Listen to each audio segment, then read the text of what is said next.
네, 우리가 하나님을 믿음으로 산다는 것은 우리 인생을 정말 잘 살아가게 되는 것을 의미합니다. 하나님이 세상을 만드셨고 하나님이 인생을 창조하셨고 또 우리의 세상 모든 것들이 하나님의 뜻을 따라서 움직여지고 있습니다. 하나님이 우리를 만드셨고 또 온 세상을 주관하시기 때문에 우리가 하나님을 알지 못한다면 우리가 아무리 지혜가 있고 유능하다 하더라도 인생의 이러저러한 것들을 잘 한다 할 수 있다 할지라도 원 제작자 또 통치자이신 그분을 알지 못하기 때문에 제대로 살아갈 수 없다 하겠습니다. 근데 하나님을 알아가면서 어떻게 살아가야 인생이 행복할 수 있는지, 어떻게 살아가야 인생이 형통할 수 있는지를 우리가 알게 되는 것입니다. 예수를 믿는 것은 좀 더 잘 살기 위해서입니다. 사람들은 잘 사는 것을 돈이 많은 것과 너무 크게 결부를 시키고 인생의 가장 중요한 가치가 마치 돈인 것인 양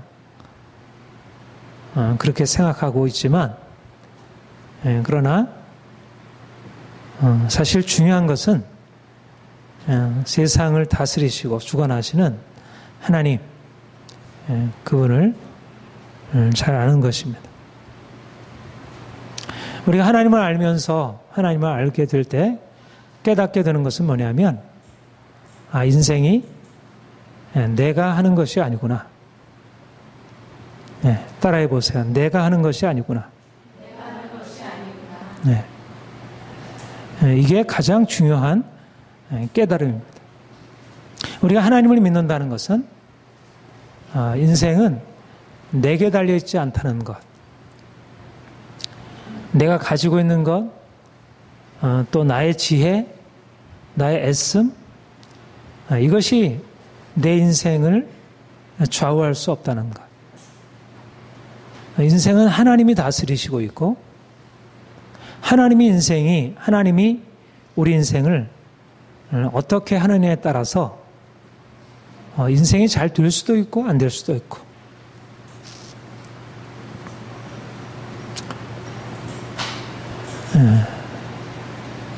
하나님이 인생을 주관하신다는 사실을 알게 되는 것이 우리가 하나님을 만나서 깨닫게 되는 가장 중요한 사실입니다. 우리가 하나님을 알지 못할 때는 자신이 인생의 주인이 되어서 내가 무엇인가 가지고 있으면 돈도 있고 또 내가 행하는 일들이 잘 풀려나가고 사람들이 날 인정해주면 만족이 생기고 또 인생에 대한 자신감도 생기고 그렇게 하다가 인생에 문제가 생겨서 마음에 힘겨움이 들고 삶이 고통스럽게 되면 좌절하게 되고 절망하게 되고 이것이 대부분의 삶을 살아가는 사람들의 삶의 모습입니다. 근데 우리가 하나님을 알면서 내가 성공한 것도 내가 잘해서 한 것이 아니고 내가 실패한 것도 단지 내가 실패한 것이 아니고 하나님이 내 인생을 책임지시고 내 인생을 이끄시고 있다는 사실을 깨닫게 되는 것이고요. 그러면 우리가 할 일은 무엇이겠습니까? 우리가 그분을 인정해드리고 잠언 3장의 말씀대로 범사에 그를 인정하고 우리의 삶의 모든 것들을 그분께 맡겨드리고 그분에게 기도하고 그분의 은혜를 기대하는 것입니다. 여러분, 이런 하나님을 온전히 믿는 믿음으로 굳게 서시기를 바랍니다. 특별히 인생의 위기와 고난이 찾아올 때, 우리가 믿음으로 살아가는 우리의 삶의 방식이 이전의 믿음 없이 살아갈 때와 근본적으로 달라지게 됩니다. 우리가 이전에 하나님을 알지 못하고 내가 인생의 주인이 되었을 때는 인생에 문제가 생기고 고통이 찾아오게 되면 두 가지. 하나는 내가 잘못한 게 뭔가. 내 자신의 잘못을 따져보고, 이렇게 했어야 되는데. 후회하고, 반성하고, 그것을 바꿔보려고 하고.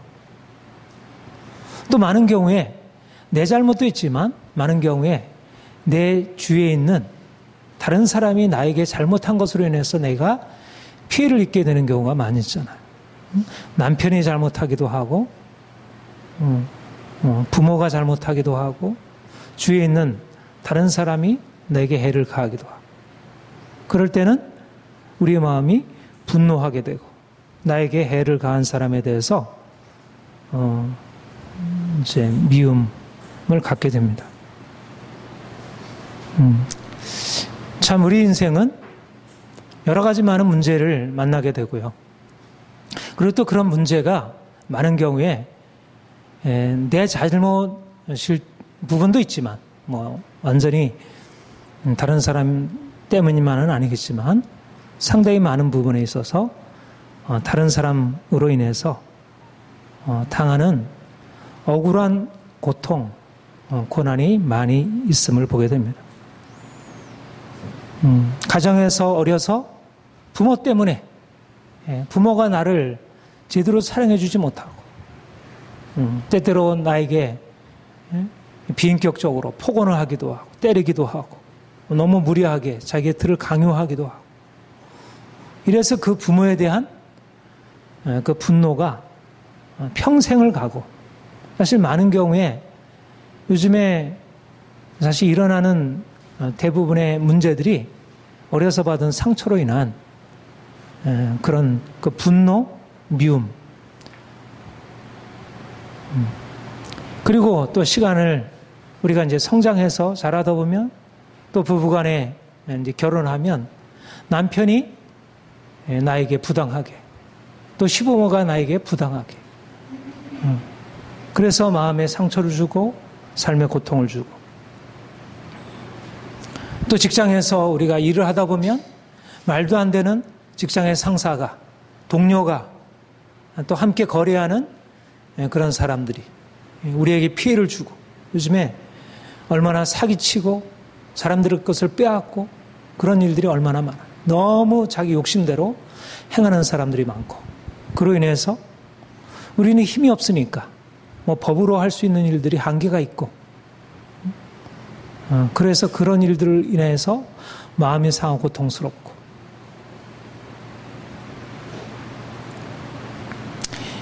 제가 요즘에 이제 우리 조선 왕조실록 그걸 보니까 정말 이게 우리나라 역사가 이 한으로 차 있구나. 이게 일반 서민들, 일반 백성들의 삶도 그러하지만 이 높은 왕족, 그 신하들 할 것 없이 모두 다 너무 억울한 일들이 많은 거예요. 너무 말도 안 되는. 여러분들 잘 알잖아요. 끊임없는 반역과 모방과 살인과 음모와 이런 것으로 인해서 너무 많은 사람들이 고통을 당하고 그 가족들이 고통을 당하고 또 우리나라가 이러저러한 또 일본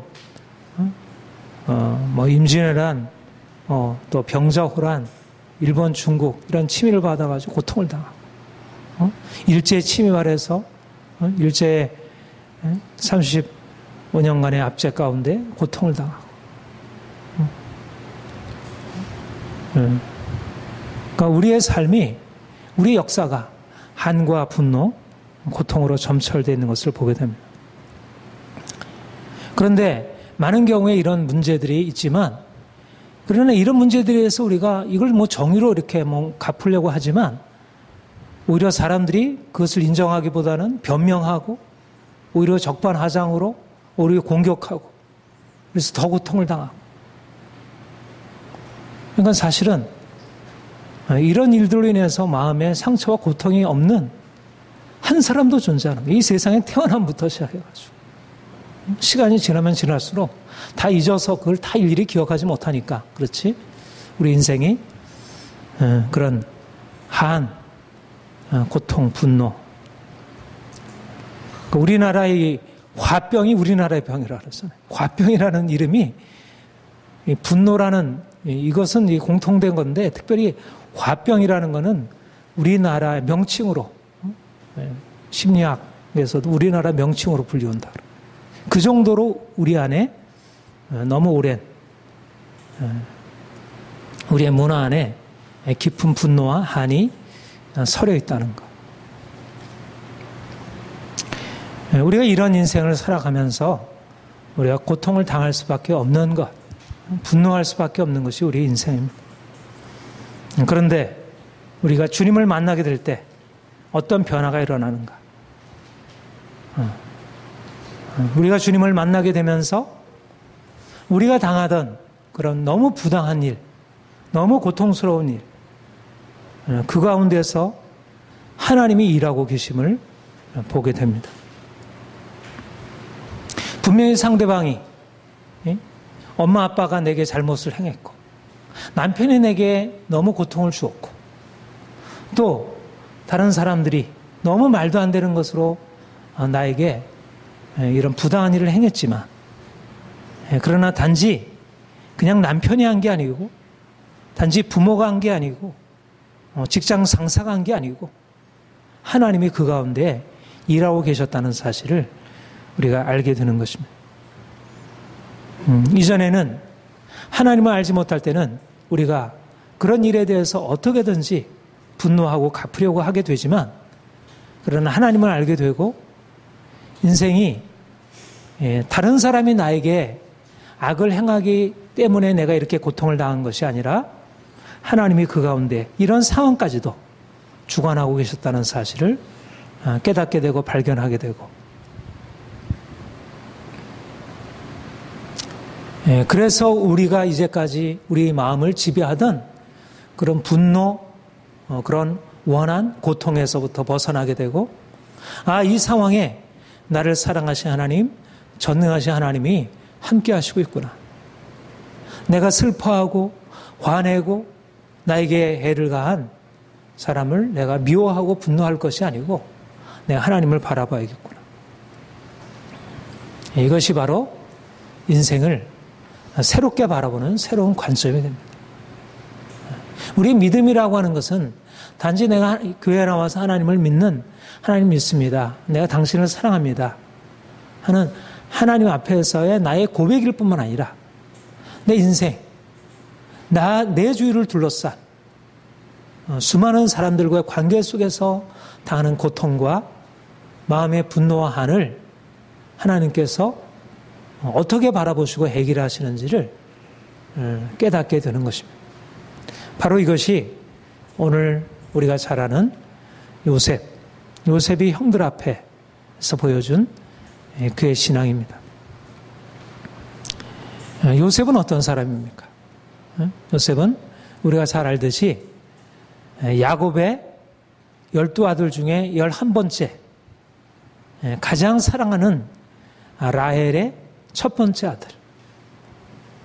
그래서 누구보다도 야곱의 사랑을 받았던 아들입니다. 그런데 그가 어려서 야곱의 사랑을 독차지하게 되면서 형들의 미움을 받게 되죠. 특별히 그가 꾼 꿈을 통해서 형들이 묶은 11단이 내가 묶은 단 앞에 절하더이다. 또 해와 달과 11별들이 내게 절하더이다. 그래서 그런 꿈으로 인하여 또 더 미움을 받게 되고, 그래서 결국은 이제 형들이 양을 치고 있을 때 그에게다 음식을 갖다 주라는 아버지의 심부름을 받아서 갔다가 형들이 야 마침 기회가 잘 됐다. 이럴 때 요놈이 우리한테 했던 그 꿈이 어떻게 되는지 한번 마침 보여줘야겠다. 그래서 그를 잡아 죽이려고 했는데 결국 이제 지나가던 이스마엘 상인들에게 팔아넘기게 되었고 애굽의 시위대장 보디발의 집에 팔리게 되었죠. 그가 종살이를 하는 동안 하나님께서 그와 함께 하셨고, 그런데 또 그 보디발의 아내가 그에게 억울한 누명을 씌워서 수년 동안 또 옥살이를 해야 했고, 그러다 결국 총리가 되어서 애굽의 그 아주 흉년이라는 위기 상황에서 유능하게 다스리고 있던 상황에서 이제 야곱이 그곳에도 가나안 땅에서도 이제 기근이 들어가지고 애굽에서 곡식을 팔고 있다는 얘기를 듣고 형들이 찾아와서 처음에는 요셉이 그 형들에게 자기의 정체를 밝히지 않고 자기가 전혀 모르는 것처럼 그들의 상황들을 이렇게 쭉 신문한 후에 결국 그 자신이 그동안 가장을 하고 마치 자기는 전혀 상관없는 애굽의 총리인 것처럼 하다가 이제 유다가 이제 그 어떤 상황에서 이제 자신의 고통에 대해서 이제 호소하게 되니까 이 본문에서 자기의 그 그동안 누르면서 그 형들 앞에 그 혈육의 정을 억제하고 있다가 형들에게 자기가 요셉임을 이렇게 폭로하게 되는 장면을 우리가 본문에서 보고 있습니다. 여러분, 그가 형들에게 팔리게 되었을 때 요셉은 사실 아무런 잘못한 것이 없거든요. 특별히 뭐 형들에게 못되게 군 게 아니고 단지 야곱의 사랑을 독차지한 것이고 또 하나님이 그에게 주신 꿈을 그가 형들에게 말했을 뿐이고 이거는 뭐 특별히 자랑하려고 한 것도 아니고 하나님이 그에게 주신 꿈을 얘기한 것이고 또 단지 형들이 잘못한 것에 대해서 좀 아버지한테 좀 고자질한 그런 건 있지만 이거 특별히 사실 원하는 살 일은 요셉에게는 적어도 성경 본문에 보면 없는 것으로 보입니다. 그런데 형들이 이 잘못된 마음이 있어가지고 요셉을 시기하고 그래서 그가 종으로 팔리게 되고 뭐 하나님께서 함께 하셨기 때문에 그 인생이 잘 풀리게 되었지만 그러나 종으로 팔려서 처음부터 그가 그렇게 편하게 된 것은 아니고 종으로 온갖 고생을 하고 또 감옥에 들어가서 고생을 하고 누구든지 이런 상황이라면 원한을 품을만 하잖아. 그런데 요셉은 그가 그렇게 형들로 인해서 억울하게 고통을 당하게 되었을 때 그것을 원한으로 품고 대응하지 않았던 것입니다. 어떻게 요셉이 형들에게 당한 그 일을 당하고서도 어떻게 원한을 품지 않고 그럴 수가 있었을까요? 왜 형들의 그런 잘못에 대해서 그 부당한 것에 대해서 여러분 만약 여러분들이라면 그런 상황을 만났을 때 어떠했겠습니까? 형들에 대해서 너무 화가 나고 그런데 우리가 이 본문을 보게 되면 사실 그 과정은 잘 모르죠. 그가 17세 소년에 그랬다고 했거든요. 17세 때 팔린 것입니다. 그러니까 한참 이 사춘기를 지나서 뭐 그 당시와 지금 뭐 똑같지는 않겠지만 항상 이제 혈기방장한 나이에 그가 팔렸고 그런데 그가 그 한 10여 년의 기간 동안에 그가 고생을 하면서 그가 어떻게 분노에 사로잡히지 않고 그렇게 할 수 있었을까? 그것은 형들이 자기에게 잘못한 악행에다 초점을 맞춘 것이 아니라 형들의 악행을 통해서 하나님이 자신의 삶에 행하시는 하나님의 섭리에 초점을 맞춘 것입니다.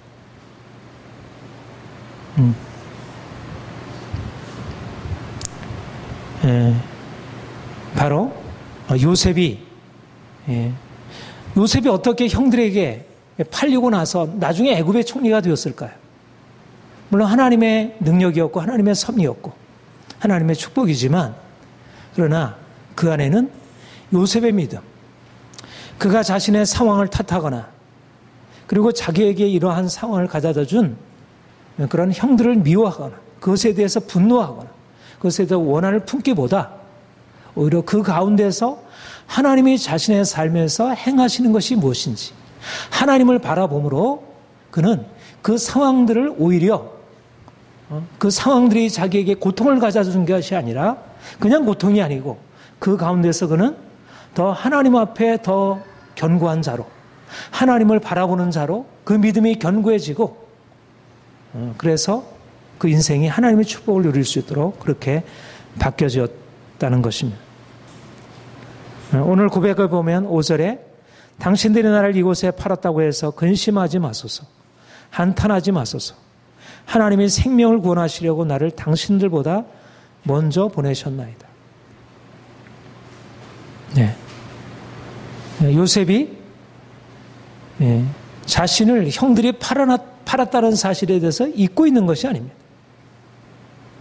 형들이 악한 일을 행했다는 사실에 대해서 그가 그냥 덮어두는 것이 아닙니다. 억울한 일을 그가 당했고 형들이 분명히 악을 저질렀지만 그러나 그것 때문에 당신들 근심하지 말고 한탄하지 마소서.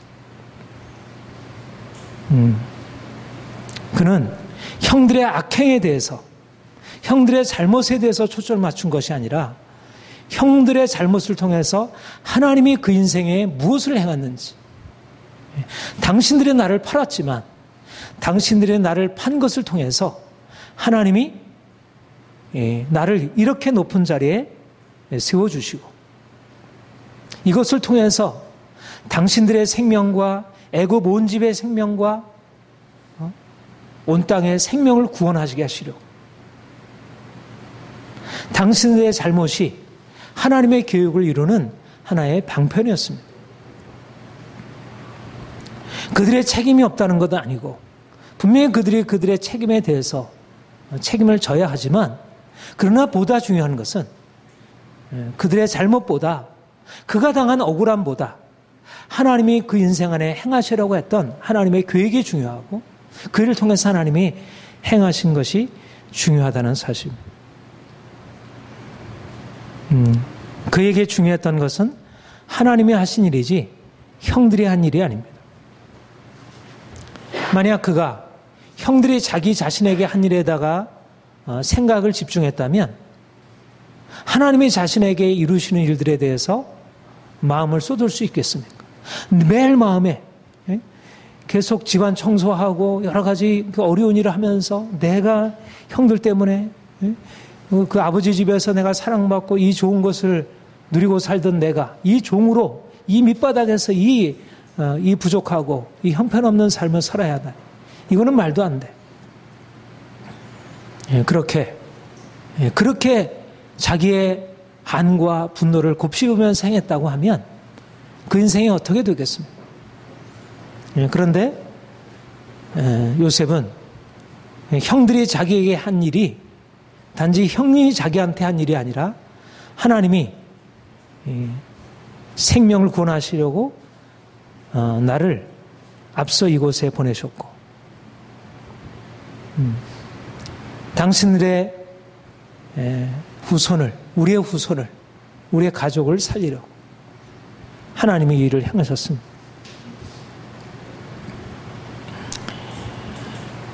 그는 비록 형들이 그에게 악을 행한 것을 알았지만 그리고 그것이 그에게 고통이 되었지만 이것이 하나님이 하신 일이고 또 하나님이 그것을 통해서 앞으로 하실 일을 믿고 그가 그 상황을 탓하거나 원망하지 아니하고 자신의 삶에 최선을 다한 것입니다.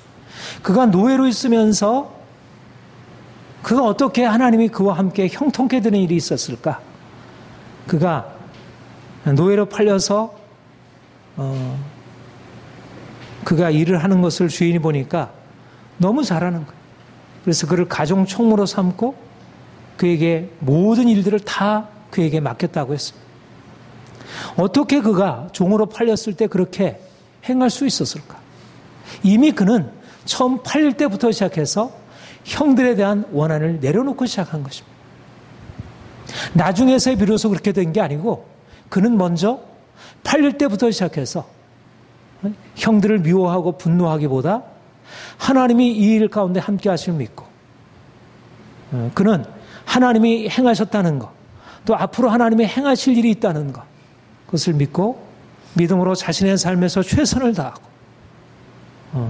그래서 그가 비록 종으로 팔렸을지라도 종이지만 주인 못지 아니하게 그가 그곳에서 인정을 받았고 또 그가 감옥에 억울한 누명을 쓰고 들어갔지만 그가 죄수이지만 간수들로부터 또 가장 또 그 마음 안에 억울하게 자기가 당한 것 보디발의 아내 여주인으로부터 자기가 당한 것을 곱씹고 정말 억울한 일이 있잖아.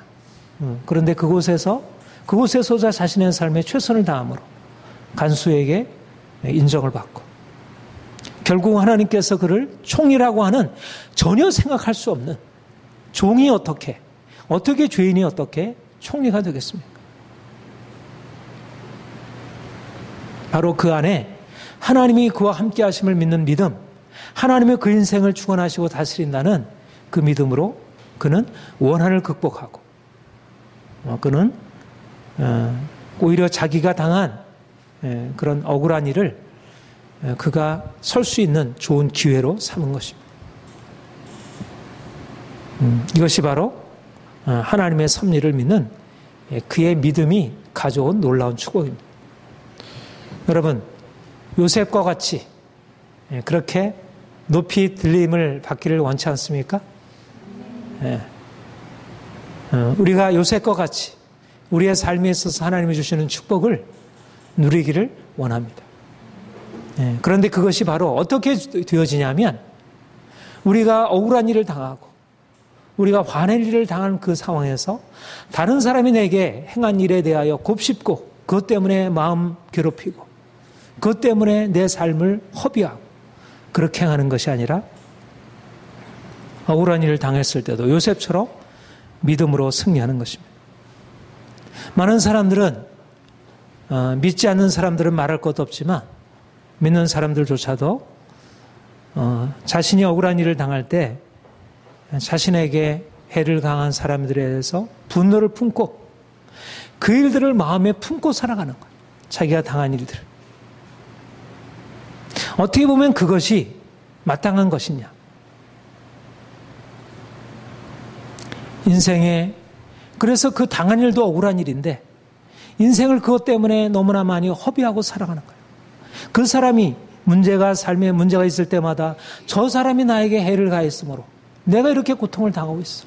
아빠 때문에 내 인생이 이렇게 힘들어지고 있어. 남편 때문에 내 인생이 이렇게 고통스러워. 나의 돈을 떼먹은 저 사람 때문에 내가 인생을 이렇게 망치고 있어. 이미 지나간 고통은 고통인데 그것이 내게 지속적으로 삶 전체를 병들게 하고 왜곡하고 고통스럽게 묶고 살아가는 것입니다. 하나님을 믿는 믿음을 가지고 있으면서도 실제 삶에 있어서 믿음이 능력을 나타내지 못하고 있습니다. 그런데 우리가 알아야 할 중요한 사실은 우리가 당하고 있는 모든 일들이 우리가 행한 것이나 아니면 다른 사람이 내게 행한 일 때문에 되어진 것이 아니라는 것입니다.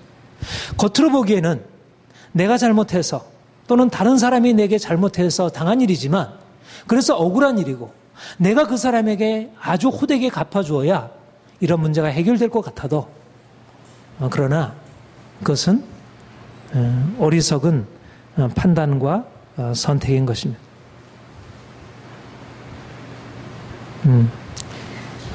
우리는 보통 내가 억울한 일을 만나면 나는 피해자이고 가해자에 대해서 어떻게든지 갚아주는 것이 정의를 이루는 것이라 생각합니다.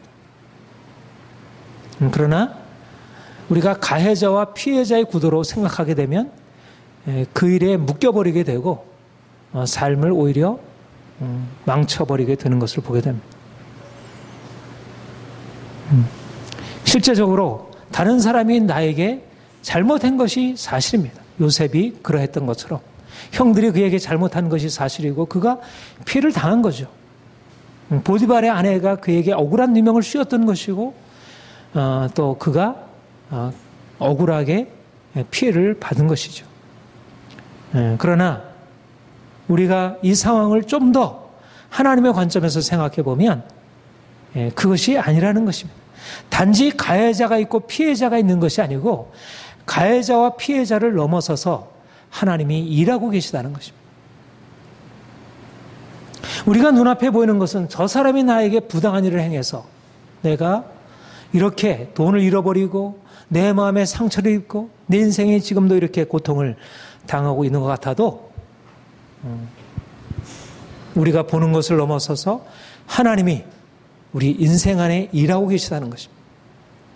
당신들이 나를 이곳에 보낸 것이 아니고 당신들이 팔았지만 하나님이 나를 이곳에 보냈습니다. 요셉은 단지 눈에 보이는 자기를 팔고 자신에게 고통을 준 형들과 그로 인해서 당한 자신, 그것을 바라본 것이 아니라 하나님이 그런 잘못된 형들을 통해서 자신에게 무슨 일을 행하셨는지, 왜 하나님이 이 고통을 허락하셨는지,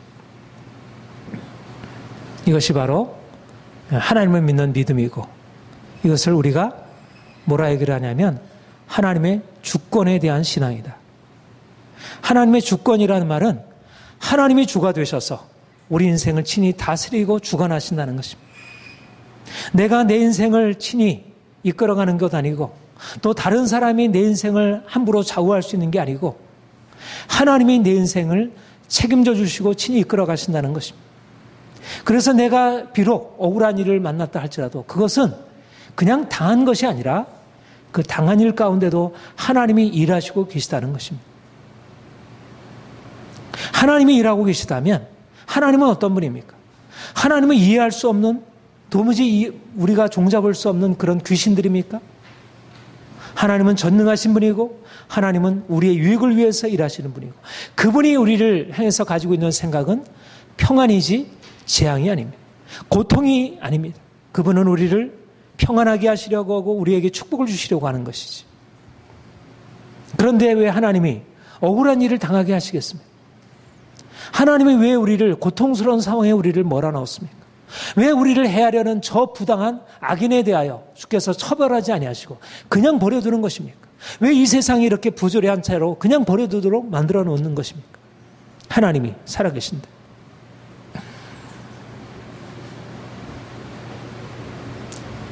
우리가 하나님을 제대로 알지 못한다면 우리의 삶에 대하여 이해도 할 수 없고 너무나 억울하고,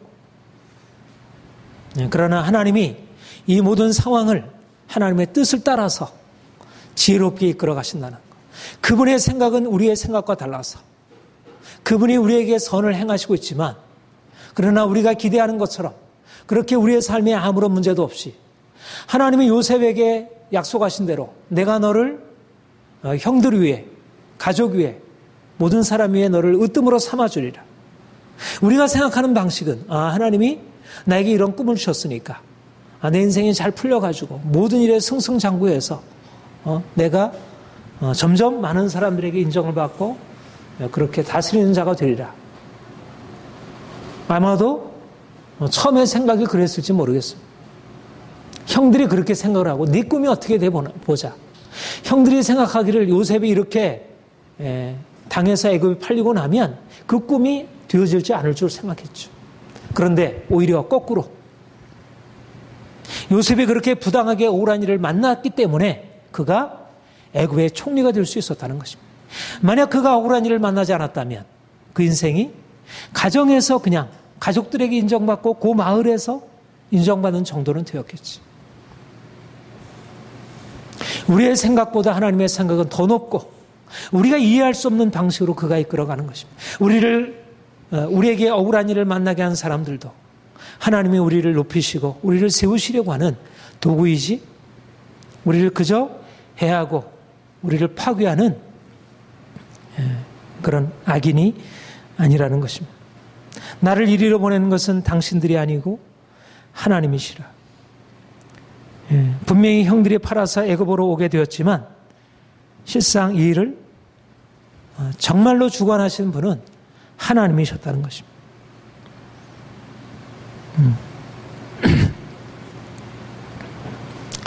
그래서 우리가 우리에게 행한 남편의 잘못, 우리에게 행한 주변 사람들의 잘못에 대해서 마음에 그것을 곱씹고 거기에 대해서 화내고 그것을 갚으려고 하고 그렇게 행하기보다 요셉처럼 하나님이 내게 이 일을 행하셨는데, 형들을 통해서 나에게 이러한 부당한 일을 행하셨는데 내게 무슨 일을 하시려고 이렇게 하셨을까? 그러면서 요셉처럼 자신의 삶에서 최선을 다하게 하고 성실하게 하는 것입니다. 그랬더니 요셉이 하나님이 그에게 계획하신 대로 그가 그야말로 하나님이 약속하신 꿈대로 형들이 그에게 무릎 꿇고 절하게 되는 그 일, 아니 그것을 넘어서서 그 인근 지역의 가장 큰 강대국 애굽의 총리가 되어 그가 높이 여김을 받은 것처럼 하나님이 우리가 우리의 삶에서 당하는 일들로 인해서 우리가 스스로 괴로워하고 그 일에 묶여 행하는 것이 아니라 하나님의 뜻을 바라보고 행하게 될 때 이런 하나님의 축복 안에 나가게 될 것입니다. 여러분, 하나님의 주권, 하나님의 섭리를 전적으로 신뢰하시길 바랍니다. 하나님은 선하신 분이시고 하나님은 지혜로우신 분입니다. 하나님은 결코 아무런 쓸데없는 일을 우리에게 행하시는 일이 아닙니다. 사람들이 내게 잘못하는 것 같아도 하나님은 내게 잘못하지 않습니다. 오히려 다른 사람들이 내게 잘못한 것을 통해서 오히려 내게 선을 이루시는 분입니다. 그러므로 우리가 다른 사람의 잘못에 대해서 갚으려고 하다가 나도 함께 죄 가운데 빠지게 되고 나도 고통 가운데 인생을 살아가게 되는 것보다 우리가 내게 주어진 모든 삶이 하나님의 주권에 달려있음을 믿고 내게 주어진 모든 것을 통해서 하나님의 선을 이루심을 믿고 요셉처럼 믿음으로 나가게 될 때 하나님이 우리를 위해서 예비해 놓으신 그런 놀라운 축복을 누리게 될 것입니다. 여러분들이 지금 당하고 있는 삶의 모든 고통, 괴로움, 힘겨움들 다 하나님의 주권 안에 있는 것입니다. 당신들이 나를 이곳에 보낸 것이 아니라 하나님이 보내셨습니다. 당신들의 생명을 구원하시려고, 당신들의 구원을 보존하게 하시려고, 우리 가정을 축복하시려고 하나님이 당신들의 잘못을 사용하신 것입니다. 울지 마세요. 슬퍼하지 마세요. 근심하지 마세요. 우리의 잘못도 아니고 다른 사람의 잘못도 아니고 하나님이 행하셨음을 믿고 의지하는 그 우리의 온전한 믿음이 우리의 삶을 좀 더 힘있게 앞으로 나가게 하고 또 하나님께서 주시는 축복과 함께 하게 될 것입니다. 사랑하는 여러분, 삶에 주어진 모든 환경 속에서 다른 사람의 잘못 때문에 마음 쓰려하기보다 오히려 하나님께서 내게 행하실 것을 기대하고 모든 일에 감사하며 좀 더 적극적으로 생각하고 긍정적으로 삶의 가능성을 붙들고 하나님 바라보시고 나아가기를 축복합니다. 같이 기도하겠습니다.